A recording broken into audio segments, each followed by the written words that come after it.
just want to go to school. Why are you asking for my whole life? Everything you're submitting has to be original. That you did not just choose Ireland because you're just looking for a place to go. You chose Ireland because you like Ireland. Like there's something in Ireland that works for you. For my life, literally, out of everybody in the world, why are they going to drop that money for you? You need to show it. Hi guys, welcome to my YouTube channel. My name is Tosin. If this is your first time here, thank you for stopping by. I hope you learned something new. And if you're a return subscriber or a visitor, I am so happy that you're here and thank you for staying with me on this journey. Today I'm going to be talking to you about student visa sponsorships, how to apply for your student visa for Ireland as an international non-EU student. I want to say thank you to each and every one of you that has left a comment. I see all your comments, I see all your suggestions on videos I should make. So I have a list here. I'm going to try and put it on Gumroad. I made it as an Excel sheet, so basically it looks like this. The first thing I have here is passport photograph. Of course, you're going to have to submit a passport photograph, and this is just such an easy, low-hanging fruit to do. But make sure you follow the requirements that are given on the Irish website, and make sure the passport is exactly what it should be. You know, you have to show your ears, you have to show like your face, don't wear glasses, just follow all the rules. The next thing I have is a valid international passport. Your international passport has to be valid. You need an international passport. Your passport should be for the duration of your master's or your degree. So if it's a 1-year degree or 2 years, at least your passport should cover that. The next thing is a signed letter of application. So this letter of application that you're going to download from mine, it was VFS. So VFS was the partner that Ireland was using here. So it depends on what partner that Ireland uses in your country. So you need to check and fill the letter of application. On the letter application form, they ask questions like, what countries have you been to? Have you ever been denied a visa? And they wanted to see the original letter you got if you've been denied a visa. I found that very interesting. Another interesting thing about Ireland is they asked for all my passports from the beginning, and I had to photocopy all my passport pages, not just the pages that had visas, the blank ones and the full ones. I had to photocopy everything, you know, so I found that very interesting. Also, I needed to submit an evidence of my level of English. Now, this is very interesting because when I decided to apply to Ireland and to the school that I applied to, I didn't need IELTS. I didn't need to prove that I could speak English. If you hear me here, you know I can speak English, but I didn't need to prove that. And I was really happy about that. So imagine getting my admission and now realizing I still need to prove my level of English. I was very upset about it because IELTS is money and they have different exams. So there's another one I will put, I think it's PTE. I will check and I'll put it. That's what some people write. I have a friend that used Duolingo, and I think Duolingo was allowed because, you know, with COVID, IELTS centers were closed. Duolingo was so much cheaper. She did it from the comfort of her room. A few moments later. Hi guys, I'm back. So you can see the sun is up. Things look a little bit different. Apparently I recorded my phone and my storage ran out and iPhone did not record it, of course, and I lost about 20 minutes of footage. So by the time I got everything back, the sun was up. I was so upset, but I'm like, yeah, I owe you guys this video, so I'm going to keep doing this. And I don't want to talk about it. I'm trying my best to run through it again because I love you guys, but I can't believe this happened. I felt a YouTuber. Okay, so where were we? So yes, I've spoken about IELTS.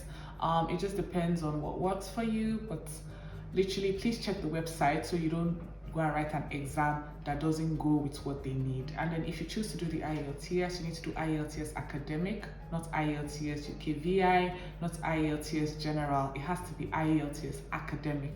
I can do a separate video on how to prepare for that. The next thing you need is an offer letter from your school, and I will always say it's better you have an unconditional offer letter. So whatever it is that your school has required you to do, please do it. If they've asked for an IELTS result, if they asked for you to send your transcript, whatever it is, have an unconditional offer letter from your school. Then also have a letter of acceptance from your school saying, yes, we have accepted you, you have fulfilled the terms of our offer. Actually, one party offers, the other party accepts, but basically have like a letter of acceptance from your school. Or a visa support letter. In my school, it's called a visa support letter, and it literally suffices for both the offer letter and the visa support letter. Yes. So I submitted my initial unconditional offer letter, and then I submitted a visa support letter that I could auto generate. And so I didn't need to get like a letter of acceptance. Then you also need your tuition payment receipt. As at the time I applied, you need to have paid a minimum of 6,000 euros. At least for the postgraduate degree, and I don't know what this means, if it means that there are no schools cheaper than 6,000 euros in Ireland. I don't know, but that was what I saw at that time, that I need to pay at least 6,000 euros from whatever my total tuition is. So you need to pay, and then your school needs to give you a payment receipt. So it's this receipt that you are now going to take to the embassy. You also need a sponsor. How does your sponsor make their money? If you're self-sponsored, that means you just show like your employment letter, your pay slips, your bank statements, a letter from your workplace. Basically, you need to show how that money came in. If you have a sponsor and your sponsor is employed, your sponsor will just get a letter from their office, will get their pay slips, will get their bank statements. If your sponsor is self-employed, maybe they'll need to submit their business registration documents, they'll need to submit their company bank statements, they'll need to submit a letter with the company letterhead. So basically, you need a sponsor to sponsor you, and the amount the sponsor must have in the account has to be enough to take care of you for your total stay. So at least a year. If your degree is a year, there should be enough money to take care of your sponsor back at your home country and you. So this is plenty shmoney, I'm telling you. This is different from UK, where you just need a 1 month bank statement. And the second difference in Ireland and the UK is, for Ireland, your sponsor must show how that money came. So there's something called an account explanation document for lump sums. For Nigeria, any amount more than 100,000 naira, your sponsor must explain how did they get the money. And that's because Ireland needs to be sure that your sponsor has a legitimate source of income. So if your sponsor is employed, you just salary from my workplace. It's kind of easy when your sponsor is employed, but if your sponsor is retired, then you might need to get from like the pension managers, you might need to show proof of how your sponsor makes money. And for every single amount, big money that enter the account, if it's 50,000, if it's 100,000, whatever it is, it needs to show basically. You also need a resume, like your CV, and it doesn't really matter whether or not you have worked. What just matters is that yes, you have a CV. In your CV, because it's an embassy application, you put your passport number, which I did. Basically just show your education, where you've gone to school, what you graduated with, if you've volunteered, if you've done internships, things like that. If you've worked, you also put it there. So it just basically shows the trajectory of your life from when you were in school to when you're applying for your visa. The next thing you need is a police character report. Basically, this just shows that you're not a criminal. Maybe they don't want criminals in their country. So it just shows you're not a criminal. They'll take your fingerprints. So they had to take my fingerprints. Very manual process. I was surprised. Like I had to put my hand in the thing, and then like Interpol actually had to cross-check that I didn't have any international case. Like they were not looking for me, for an open case. That was just a lot, just to come to school. I need to show I'm not a criminal. Well, I understand. Then if you are working, you need payslip for the past 3 months. So if you need to ask your HR to generate the payslips for you if you don't get a payslip every month. So you need payslips for the last 3 months, and then you need a reference letter from your workplace stating that you have worked there, they are aware you're going for your master's, endorsing you that yes, you are good enough, to do this. You also need your birth certificate. and you need the original. They actually take the original from you. Like sometimes I'm like, this is just a lot, you know. They're asking for my life, literally, but they asked for all these things. And then you need medical insurance as well. I think it really depends. If you are in the EU, like an EU resident, you probably already have insurance. Because you're an international student coming to the EU, you need to get private medical insurance. Now your school might suggest insurance companies for you. There's Irish Life Health, there are other ones that are quite expensive but probably have better value. I used a really cheap one, just like 160 euros a year, but I can access private medical care. So it just depends on your budget and what exactly you want it to cover, but you cannot apply without medical insurance. You also need the passport of your sponsors or an identification document for your sponsors. So it's the international passport, is it the national identification card, or maybe voter's card, but it's always better if they have an international passport, you know. It just is more internationally recognized than the others. So if they have that, if your sponsor is 2 people, you have to get for both of them. If they have their national identity card, you can use that as well. Next, you need evidence accounting for gap in your education. So for me, I did not go for my master's immediately after I was done with school. I did NYSC. So NYSC is National Youth Service Corps. That's where you serve your country for 1 year. I know it's literally weird, like you march and it's almost like you're in the army for like 3 weeks. It's very weird. But you get a certificate after, and then you need to submit the certificate to show that, okay, yes, this is what I was doing, because they want to know, why didn't you go for your master's immediately? So if you worked, your reference letter from your workplace, if you did NYSC, your NYSC certificate, maybe you even need a postgraduate diploma, you can actually put the certificate. For me, I went to law school as well, so I had to put in my law school qualifying certificates as well. You also need to show evidence that you have the academic ability to follow your chosen course. You need evidence that you have academic ability to follow your chosen course. And what I found interesting, they said academic ability. Now, I don't know what this means if you're taking a different course from what you if you're taking a different course from what you studied in school. I don't know the implication of that on your application. So for me, I studied law for undergrad. I work as a product manager currently, but I applied for technology law, which is the intersection between law and technology. So my letter of reference, even though it showed I was a product manager, showed that yes, I was working for a prop tech company. Property is still related to real estate, still related to law and all that. But as regards the academic ability, I was able to submit my LLB degree, I was able to submit my qualifying certificate, I went to the law school, so those showed my academic ability. And I also submitted my WAEC result. Everything you're submitting has to be original. They're going to take your original document, everything original, you know.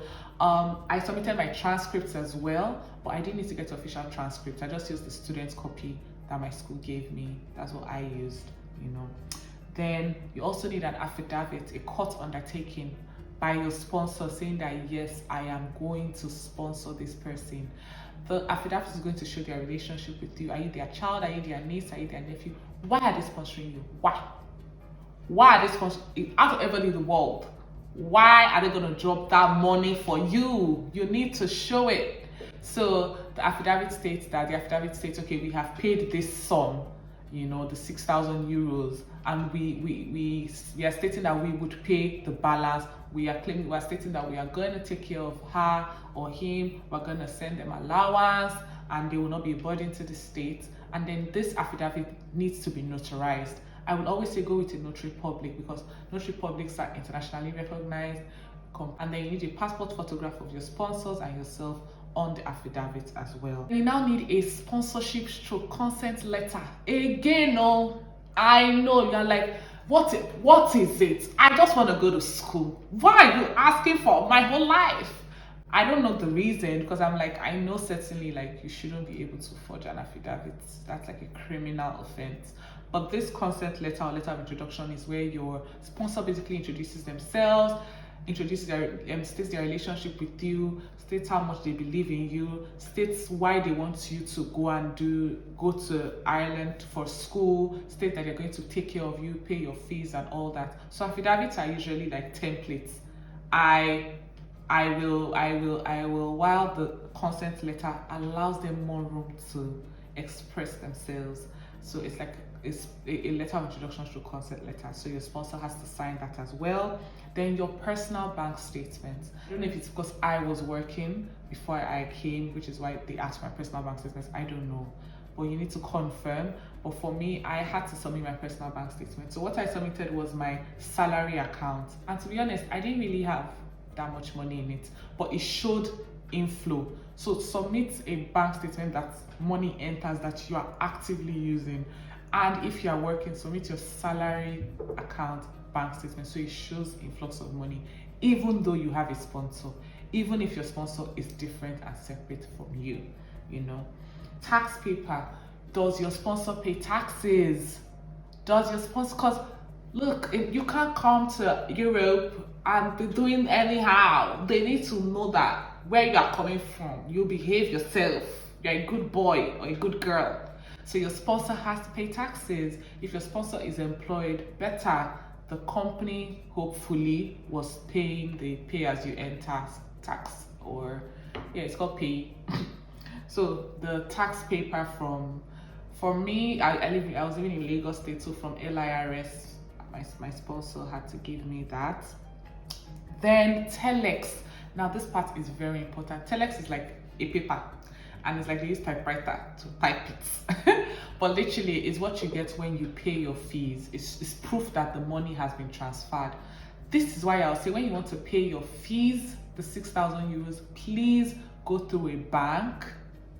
Don't pay with your card. I would actually rather you go to the bank because you need the Telex, and it's only a bank that will give you. So there's something called a Form A. A Form A allows you to pay at the bank rate. The bank rate is always cheaper than the market rate. So you need to make sure that you are paying at the bank rate. Go to the bank, tell them, yes, I want to pay my fees. This is my offer letter.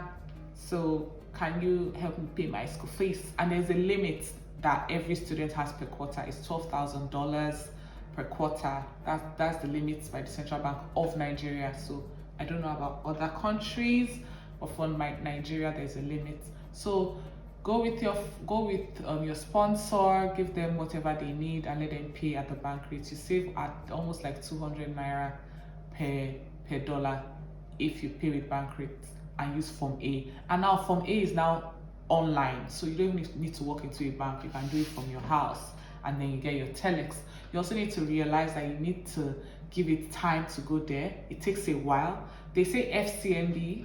This is endorsements, and they not pay me. I didn't use FCMB, but I heard FCMB is fast with those kind of transfers to schools. Then lastly, you need an application letter. This letter of application is where you sell yourself. Why are you coming to Ireland? Why did you choose Ireland? So I'm going to talk about my letter of application. I was like, yeah, I want to study intellectual property and information technology law at Trinity College Dublin. I chose Ireland because Ireland is in the EU. Ireland has technology companies. It is a technology hub. Data protection regulation was formed by European Union. And if the technology companies are in Ireland, it means Ireland will have first-hand knowledge on how these things work. You know, I added all those things. Ireland is an English-speaking EU country. I know Malta also speaks English, but yeah, Ireland speaks. So I was like, and English is my official language, so I like to learn in the language that I'm comfortable with. I chose Trinity College Dublin because it's the #1 school in Ireland. You need to explain why you chose the school that you chose. I chose Trinity College Dublin because they have data protection courses, they have a course on cyberspace which I'm excited about, or there's this particular professor that I've been following on LinkedIn, and I read one of his articles, and that's what got me interested. You also need to show why you chose that course. What is the course trajectory of your life so far that made you choose that course? What have you been doing with your time? So you add all those things. Then you also add, okay, for me I also added Ireland as a whole is peaceful, is beautiful, there are mountains, there are landscapes.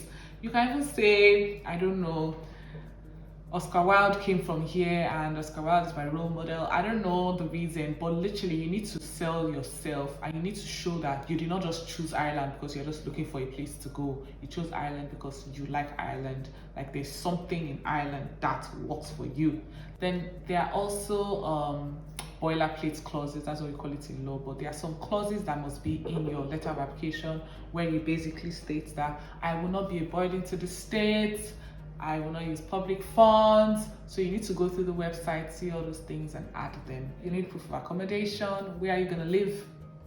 Are you living in school property? Most people book places and that's another thing, accommodation in Ireland, I'll do a separate video on that, but as soon as you can, just book a place that you think you're going to stay, even if it's, I don't know much about it, but yeah, book a place or put your school's accommodation, if your school has accommodation, just to show that you have somewhere you plan to actually go and stay when you get there. That's need original and photocopies. There are too many rumors about how many photocopies you need. I did three, but you only collected one.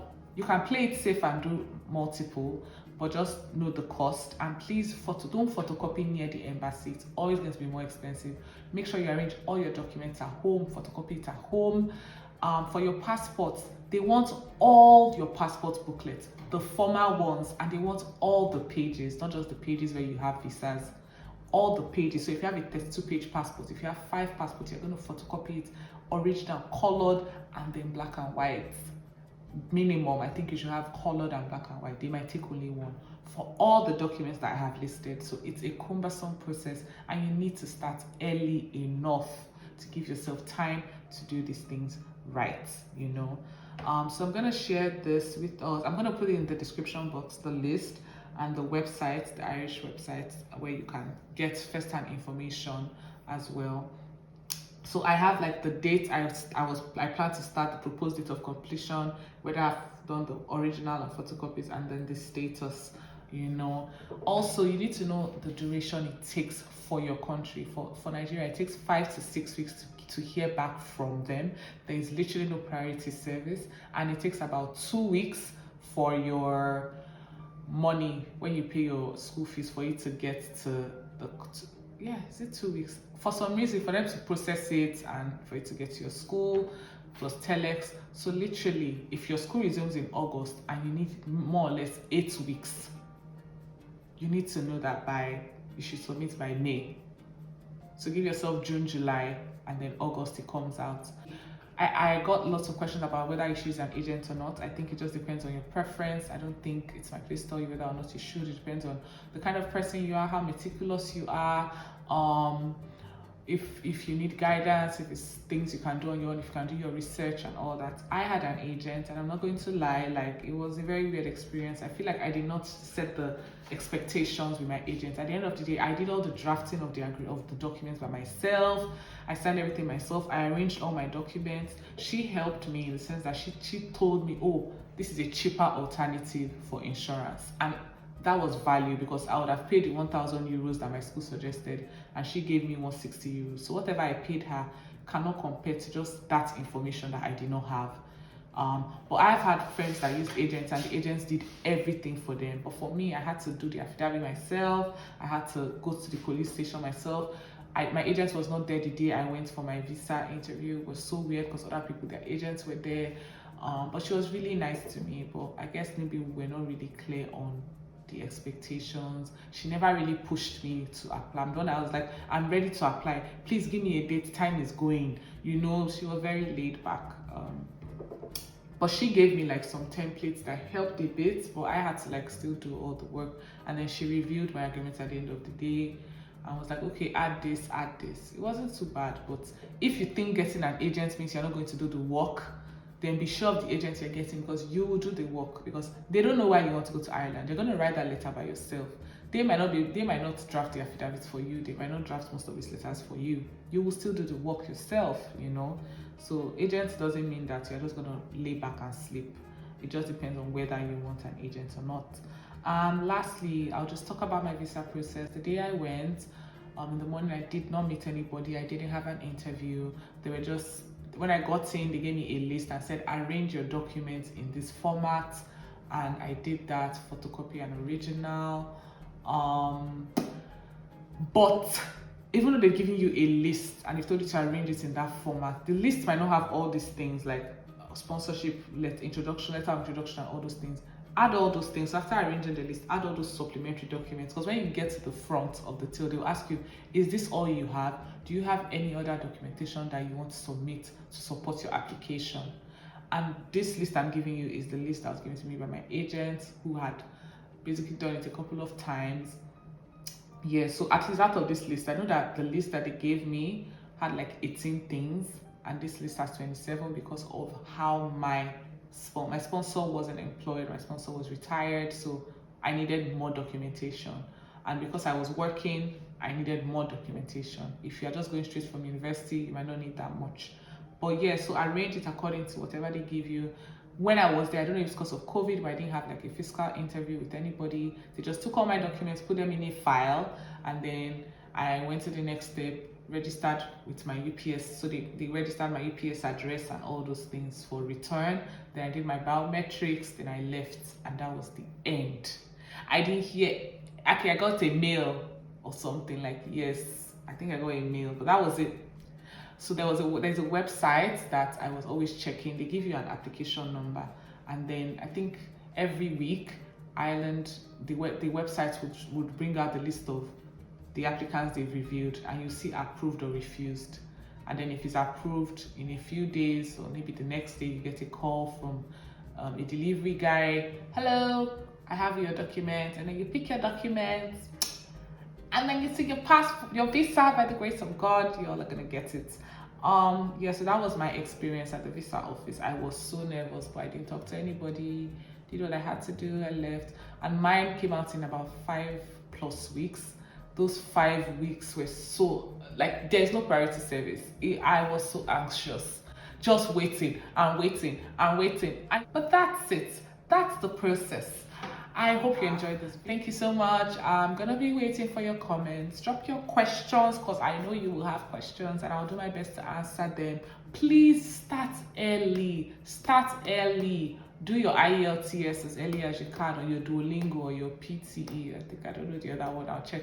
Do the test early. Talk to your sponsors early. Let them know that you have chosen a country that has a long list. And at the end of the day, you must be convicted when you are choosing Ireland, because UK visa is so much easier. You can get your visa in 5 days. It's just 1 month bank statement that you need. They're not asking you to prove the legitimacy of your funds. It's a lot. Ireland is asking for a lot. I was like, am I sure I really want to go to Ireland?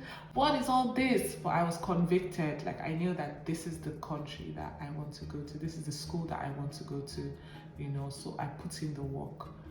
But it's not gonna be easy, but it's gonna be worth it at the end of the day, because Ireland is so chilled. Like, when you get in here, it's just so chilled, you know. But yeah, thank you so much for watching this video. I hope you learned something. Bye, love you.